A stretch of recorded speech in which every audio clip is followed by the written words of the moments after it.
ओम नमो भगवते वासुदेवाय नमः। नमस्कार प्रिय भक्तजनों, आप सभी का मायरा वॉइस चैनल में हार्दिक स्वागत है।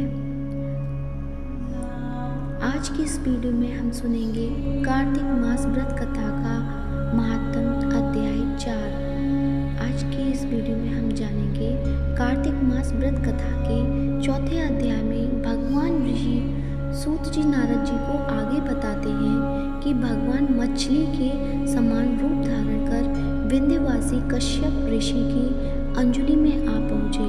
मछली न तो कमंडल और न ही तालाब में समा रही थी। तो आइए सुनते हैं अध्याय 4। प्रेम से बोलिए लक्ष्मीपति नारायण भगवान की जय, श्री हरि भगवान की जय। नारद जी बोले, ऐसा कहकर विष्णु भगवान मछली के समान रूप धारण कर विंध्यवासी कश्यप ऋषि की अंजलि में आ पहुँचे। कश्यप ऋषि ने दया करके उन्हें अपने कमंडलू में रख लिया। जब वह उनके कमंडलू में न समा सके तब उन्हें कुएं में डाल दिया। जब उसमें भी वह मछली न समा सकी तब उसे तालाब में फेंक दिया, और जब तालाब में भी न समा सकी तब उसे समुद्र में डाल दिया। वहाँ भी वह बढ़ने लगी। इसके उपरांत उस नारायण रूपी मत्स्य ने शंकासुर को मारा। तत्पश्चात उस शंख को हाथ में लेकर बद्रीकारण्य में आ पहुँचे। बद्री नारायण में सब मुनियों को बुलाकर आज्ञा दी। विष्णु ने कहा, पानी में इधर उधर फैले हुए वेदों को ढूंढो। शीघ्र ही आप लोग रहस्य युक्त वेदों को जल से निकालकर शीघ्र मेरे पास ले आवे। इतने काल तक मैं देवताओं के साथ प्रयाग में ठहरा हूँ। राजा पृथु से नारद जी ने कहा। उसके पश्चात अपने तपोबल से समस्त ऋषियों ने यज्ञ बीजों के सहित सब वेद मंत्रों को ढूंढ निकाला। उन वेदों में से जो भाग जिस जिस मुनि को मिला वह भाग उस मुनि का हो गया।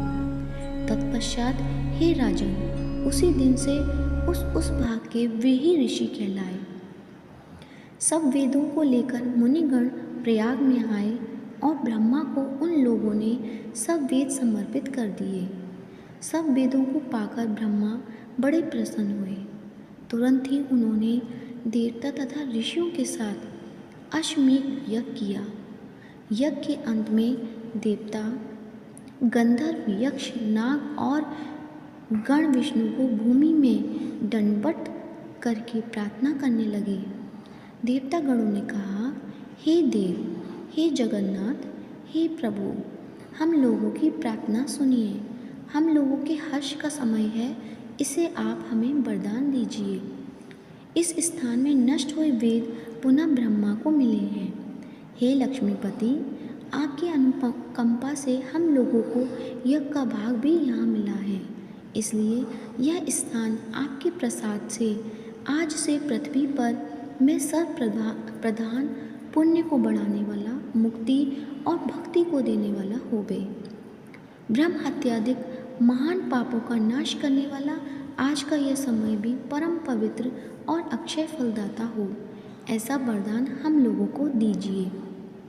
श्री विष्णु भगवान ने कहा, आप लोगों ने जो कुछ कहा वही हमारा भी ध्येय है।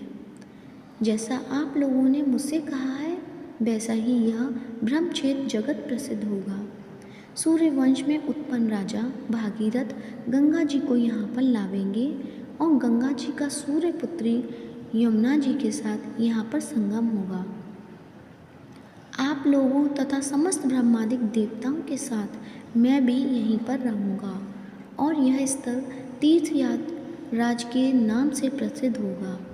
यज्ञ, दान, व्रत, हवन, जप और पूजादिक कृत्य यहाँ पर सदा अनंत फल देने वाले और मोक्षदायी होंगे। 7 जन्मों के लिए ब्रह्म हत्यादि महापाप भी इस तीर्थराज के दर्शन मात्र से ही उसी समय नष्ट हो जाएंगे। जो बुद्धिमान मनुष्य मेरे सन्निकट तीर्थराज में शरीर त्याग करेंगे वे मेरे ही शरीर में मिल जाएंगे। फिर उनका पुनः जन्म नहीं होगा।